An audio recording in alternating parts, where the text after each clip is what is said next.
Wherever there are shadows, there are people ready to kick at the darkness until it bleeds daylight. This is Bleeding Daylight with your host, Rodney Olson. Welcome. Links to our social media accounts and many other Bleeding Daylight episodes are at bleedingdaylight.net. Life can often be hard, but for my guest today, hard is only half the story. I'll introduce you in a moment. Please think about who else would benefit from hearing this episode and let them know where to find Bleeding Daylight.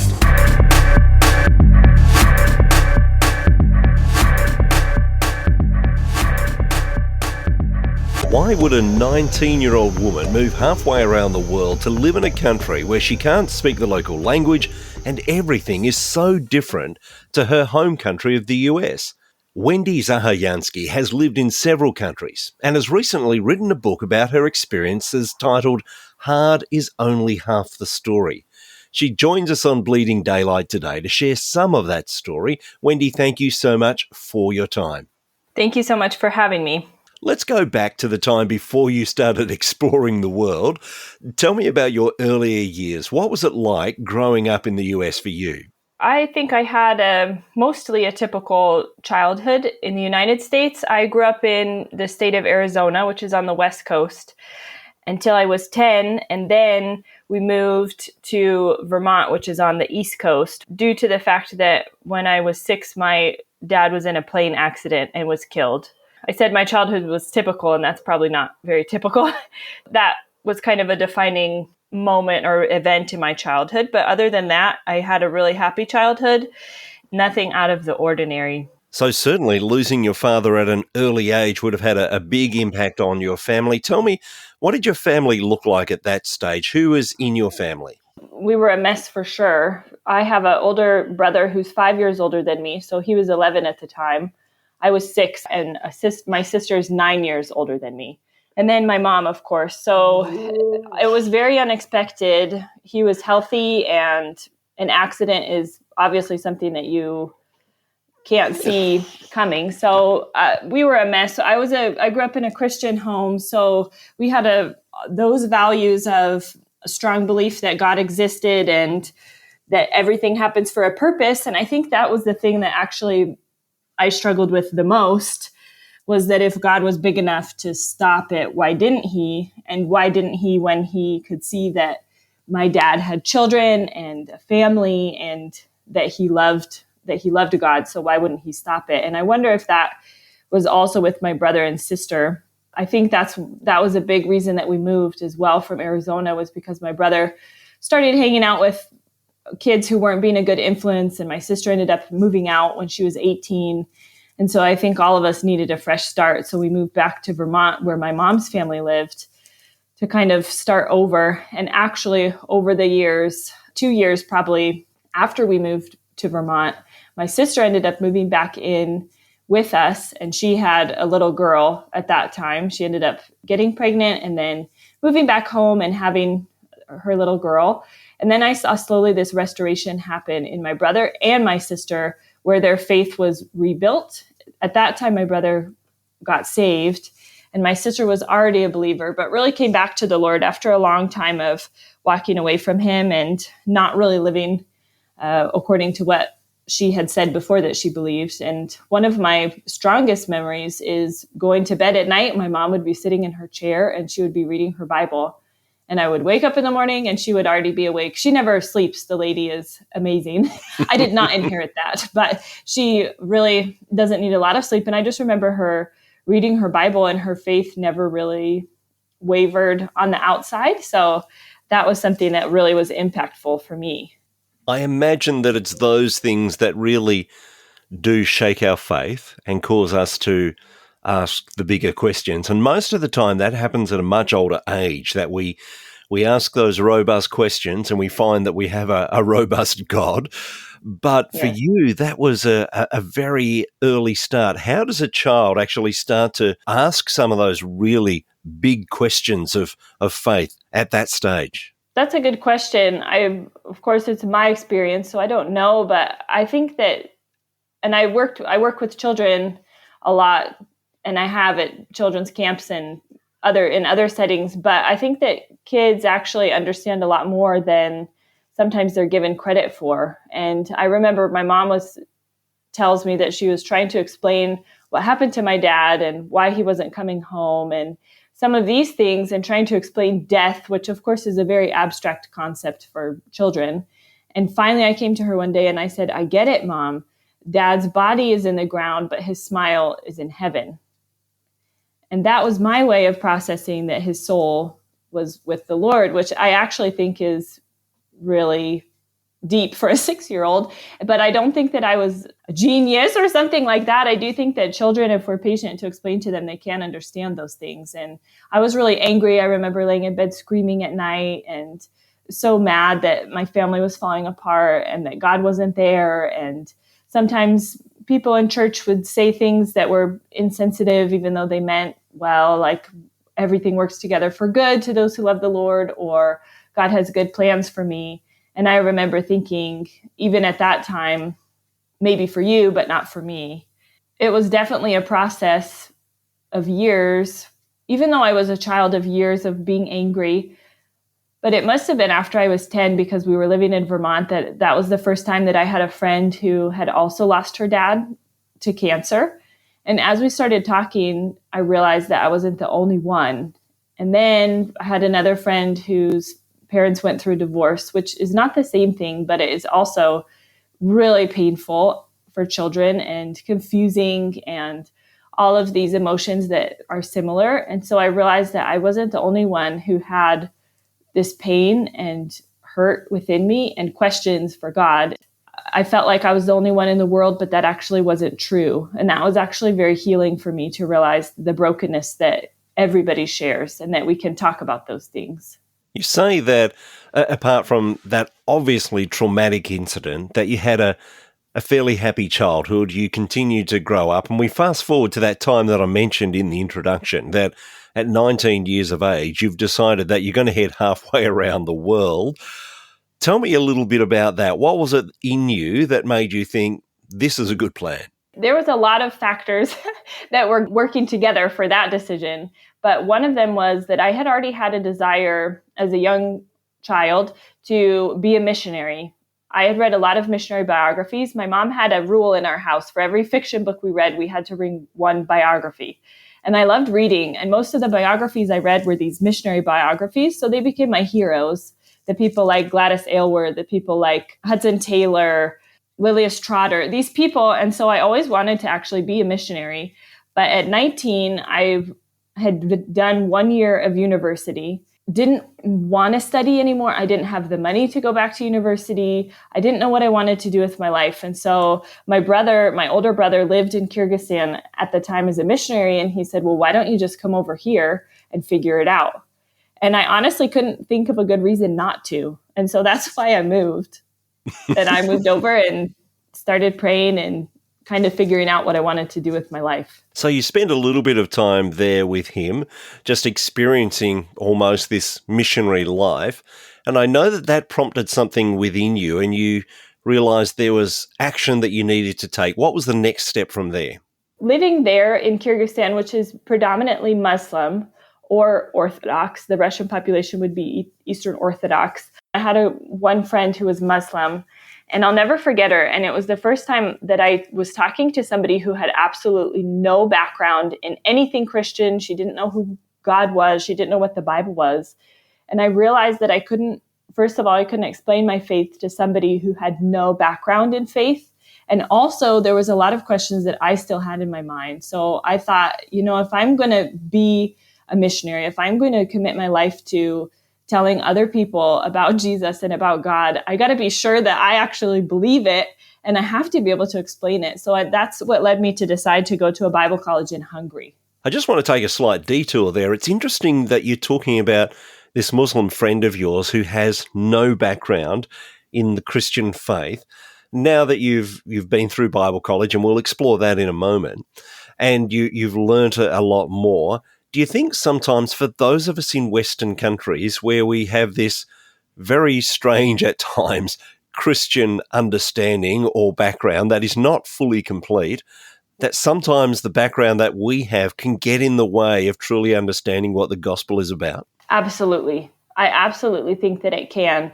And I absolutely think that the side issues can become main issues when we're in those kind of settings where everybody kind of knows what we're talking about. But when I've been forced to filter it down to the basic, who is Jesus? Who are we? Then it filters out those things. And I think it actually has made my faith a lot more grounded and a lot more simple because of those kind of people, this Muslim friend or other friends that I have who have no faith background. I was speaking to someone recently who said that we sometimes overcomplicate faith, and it sounds like you would have to agree with that the way of Jesus, as we see in the Gospels, is sometimes quite different from what we see as the life of someone at a church in the Western world. Yes, I would agree. Tell me about that time that you went to Bible college in Hungary. How many years were you there? It was a 2-year program, so I completed the 2-year program, and then they had a year internship. So I stayed for the internship after, so altogether 3 years. So again, were you learning in English, or were you still having to cross language barriers there? Hungary was an exception. I didn't learn Hungarian. All of our classes were either in English or they were translated. I took some private lessons with one of the ladies who lived on campus who was Hungarian, but I didn't get very far. Hungarian is really complicated, really, really complicated language. And of course, being at Bible college, you didn't just learn more about your faith, learn more about how to share your faith, but something pretty special happened there too, didn't it? Yes, it did. Yeah, there I met my husband. He was also a student, and we studied together for a while, and we sang on the worship team together. And as we became friends, toward the end of his 2-year program and my internship, we started dating. And he started talking about how he was going to go back to Serbia, his home country, how he wanted to move eventually to central or southern Serbia, which is very unreached. And as he was talking about just this burden that he had from the Lord, really his burden was transferred to my heart, and the Lord really broke my heart for Serbia and for the Serbian people. And so we ended up moving to Serbia together and getting married. And then a year after I had moved to Serbia, and only 2 months after we had been married, we moved to plant a church in central Serbia. So this desire that he's had all along that became your desire, you get to live it out. But that doesn't mean that it's going to be easy. We often hear of people talking about God giving desires and opening doors. And sometimes that happens, but sometimes those doors feel fairly jammed, and there's a lot of stuff that has to go on before we get to walk through those doors. Tell me about some of those battles that you've faced. I mean, firstly, you're moving to a country again where there's a language barrier and you're having to be part of that culture. What were some of the difficulties that you faced in those early days? Oh, so many difficulties. And I tell a lot of stories in the book I wrote about the difficulties. And I have tried to be really honest about some of the things that I went through, because I do think that transitioning into a new culture and a new mentality and a new language, if you immerse yourself in it, it actually is really difficult. It's almost like I felt like the door that I was walking through was thrown wide open, and I was running through the door, and I ran through the door and then I fell off a cliff, and it was like a free fall. And I thought, oh my gosh, I'm going to smack the bottom and I'm going to die. I'm going to die. There's just a question of when. It's not if, it's when.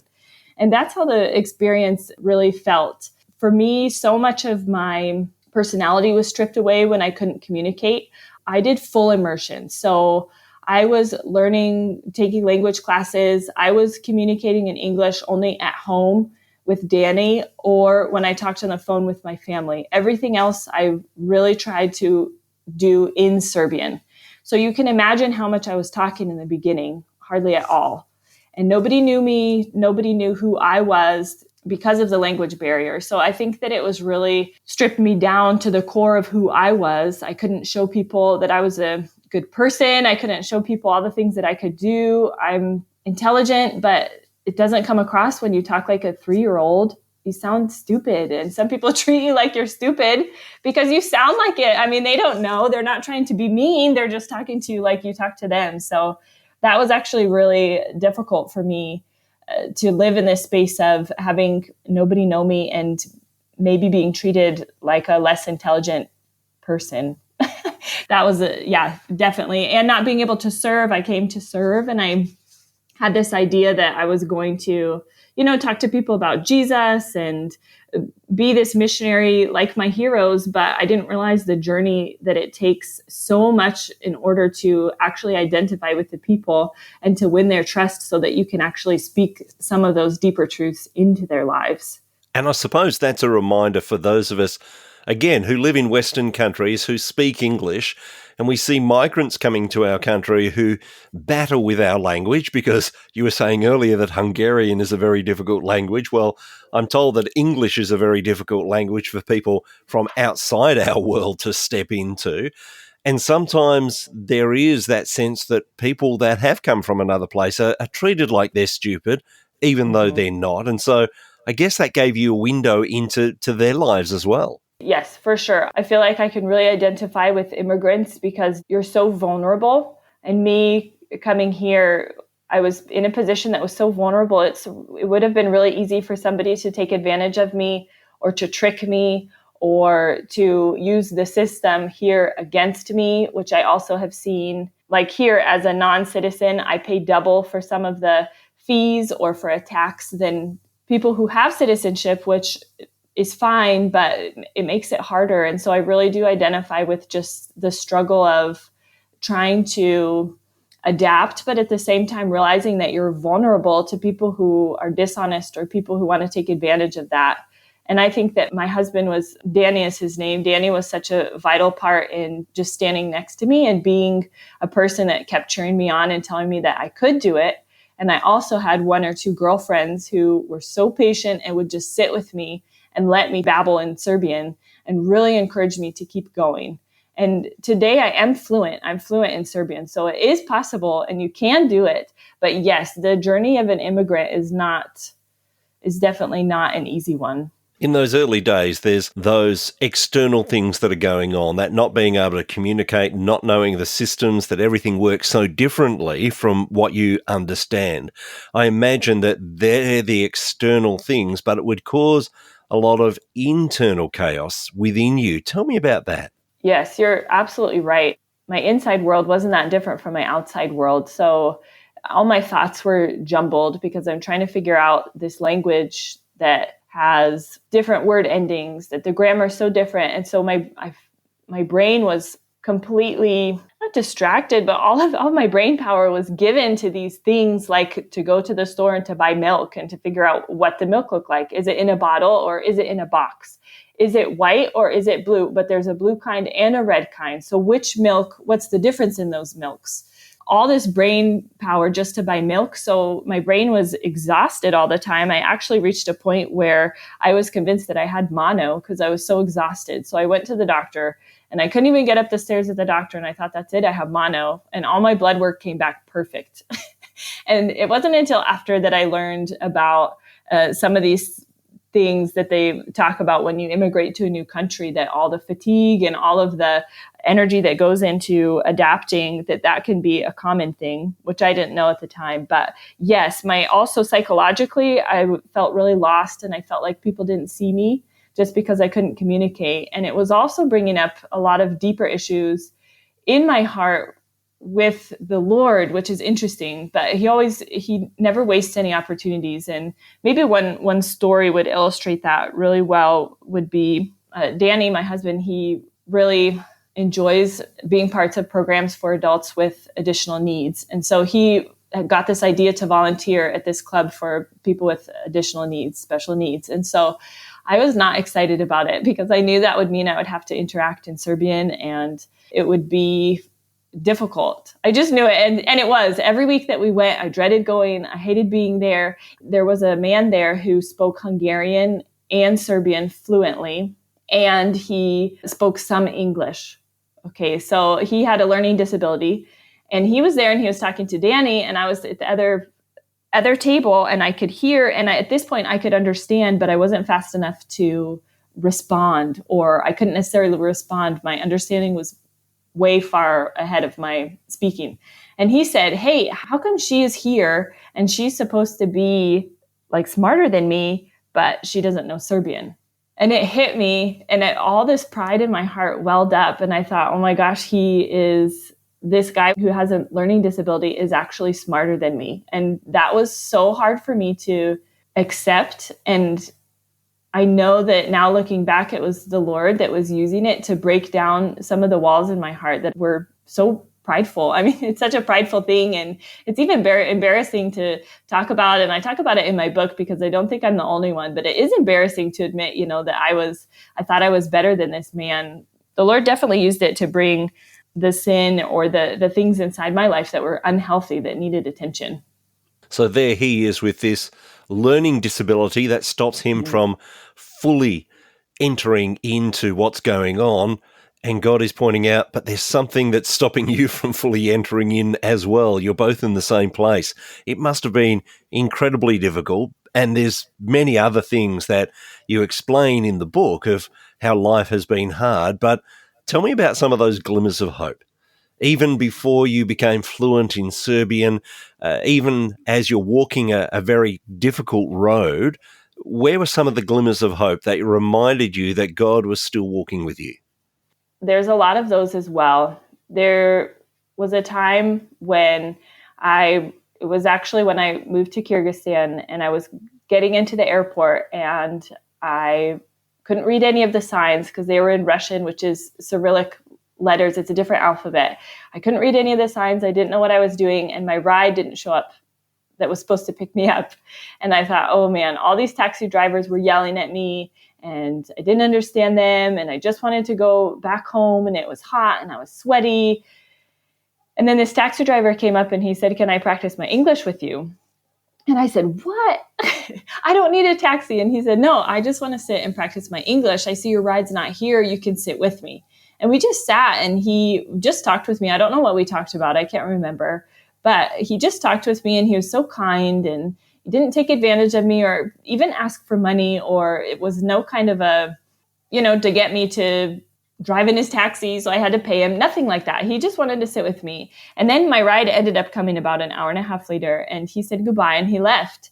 And that really sticks in my mind as a moment that God was really with me. I really believe that God sent that man, and that man became this just moment of peace within the chaos. And I've had a lot of those just moments of peace. Sometimes, often, it's a person that the Lord has brought. They could be a believer. This man, I don't know if he was a believer or not. We didn't talk about faith things, but I do believe that the Lord brought him just to remind me that God is with me, that he's always with me, and that he sees, that he really does see the situation, and that he cares. Tell me a little bit more about writing the book. What was it that made you decide to write a book, and why did you decide to write a book on some of the hard things that you've had to endure? I've always loved writing, but most of it has been contained in my journal, and I haven't shared a lot of it. And then I would share a few things with Danny from my journal, and he said at one point, I think that some of these things are too good just to be kept inside the pages of your journal. I think that other people would be really encouraged. And I was also coming up with some of these stories and sharing stories with other people. And I realized as I shared some of these specific stories that it really encouraged a couple of my other friends who were moving into other countries or into a situation that was a different language or a different culture that they had to learn.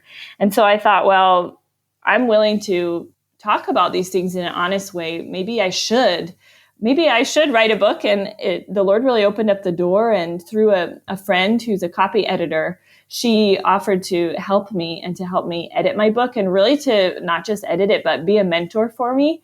And I think without her, I wouldn't have done it. She really encouraged me that I do have talent as a writer and that I can do it. And she really gave me a lot of guidelines about where to start and how to write a book. The main inspiration behind writing the book is that I wanted to talk about all of the hard things, but as I say in the title, that hard is only half the story, that there's a whole other half when I'm willing to enter into the unknown, that it's such an opportunity for God to enrich my life through people around me, and also through the way that my trust in him is deepened as I'm going from this chaos into being recreated into a person that hopefully looks more like Jesus and hopefully has some of the junk or some of the sin or some of the darkness within me stripped away through these experiences. So I really wanted to talk about that, how the Lord is with us when we take the leap to go into the unknown, and how it can really be an enriching experience through the hard things. Tell me a little about how life looks now. You've mentioned that you moved to the centre of Serbia and that things are very different there now. You're fluent in Serbian, and I'm sure that there are still hard things that you have to encounter. But what does it look like now? What is your day-to-day? Yes, there are definitely still hard things, and fluent doesn't mean perfect. I would just like to say that. I still make a lot of grammar mistakes. I still have an accent. And I actually accidentally taught, we have a 4.5-year-old son, and my husband speaks to him in Serbian. I speak to him in English, but I accidentally put the wrong ending on the word for bottom or for butt. And I taught him how to say ass, which I didn't mean to. So, and then he's going around saying this. And my husband one day said, you know that's the word ass, right? And I said, oh man, I had no idea. So you still make these embarrassing mistakes. But I found that makes you real to other people if they see kind of that you're normal and make these mistakes. Anyway, that was a side story. But life now looks like, so my husband is one of the elders at our little local church. There's about 15 adults in our church, and we're in a city of 200,000 people. It's the only Protestant church in the whole city. Serbian Eastern Orthodox is the predominant religion here. So we are working in a background with people who have a faith background, but some differences that are key. So we're considered a cult here and lumped in with Mormons and Jehovah's Witnesses and Satanists. We're all in the same group. So that can make it really difficult to share our faith from the missionary side of things. It's all about one-on-one relationships. I'm trying to pursue my writing more. So I spend more time writing these days. My husband is getting his master's degree, so he's studying a lot. And I'm also starting a new venture this spring, which is a community garden. We have a little piece of land outside the city, and I'm going to start a garden. So that's going to be new with some of the ladies from my community. I guess that gives you an opportunity to, again, be part of the community, not just here I need to share my story, but to be part of that community and walk alongside people rather than just be trying to share something with them that they may or may not want to be interested in. Exactly. Yes. Really, it's all about relationships. People here are very good at relationships. They're all about people. If you go out to have coffee with somebody, you're going to sit for 2 or 3 hours, and they're just going to ask about you and your family and your relatives. And I really appreciate that about the Serbian people. I love that about them. And they've taught me so much about putting the person above the task and the relationship above the thing to be done. So I'm really looking forward to just continuing to live here with them, but also to have a garden as an opportunity to maybe create a job for somebody who needs a job, or to create a place where somebody can go who's maybe struggling with mental health out into nature or those kind of things. So anyway, I'm excited about this new venture, but you're absolutely right. It's about walking next to people. And I imagine that when you first turned up, like, you would have understood to some degree that you're here to work alongside people, but you would be understanding more and more that, you know what, we can learn from the people around us. Whether they share our faith or not, there are things and the way that they live their life that actually don't affect our faith, but affect our life in a daily basis. And those things that you're talking about, of being able to sit down with someone, of building relationship, there seems to be a lot in there that would resonate with that early church, of spending time with one another. Yes, you're absolutely right. I mean, they get it. I think that there's, I'll just speak for myself, but a Messiah complex that I for sure had coming in, thinking that I'm going to save them, or even that quote that I actually hate now, but that I hear a lot in the missionary world, like don't give them a fish, but teach them how to fish. I think it goes something like that. And I just don't like it anymore, because I'm thinking man, these people might be fishing already and they might be a better fisherman than you. Maybe you should just go and sit next to them and see how they fish. And then kind of add your technique of fishing or just talk about them. But it's so easy just to, for me, and it comes down to that, doesn't it? It's so easy for me to think I'm better than them or that I know better, or just because I know Jesus that I know better. But it could be that I just know Jesus and I just need to start talking about Jesus and how he has affected my life. And as they see that Jesus really is affecting my life and the decisions that I make really are influenced by my relationship with him, I think those are the most powerful things, that it really rarely is my actual words or the things that I know. It's actually the Spirit of God alive in my life that's powerful. And it's really an opportunity to say this is not about changing your lifestyle. This is about introducing you to the person of Jesus Christ, allowing the Holy Spirit to actually make the changes where needed in someone's life. Yes. And it's such a process. So this is years of being able to just, as Jesus said to his disciples, follow me. And that's all he said, and then walked with them for years. I really do think that it's not about, like you said, even pointing out all the things that need to be changed in their lifestyle, but allowing the Spirit to work in them as they say, yes, I want to follow Jesus, and then figure out what that means. And you're really a friend that's next to them and a support, and sometimes give advice if they ask, but that's the exception, I think. Wendy, I am sure that there are people that want to learn more about your story and hear more about the experiences that you've been through. If people are wanting to contact you, where's the easiest place for them to get in touch? I'm at the beginning of my journey as an author and these kind of things. So the best place right now would be Instagram or Facebook.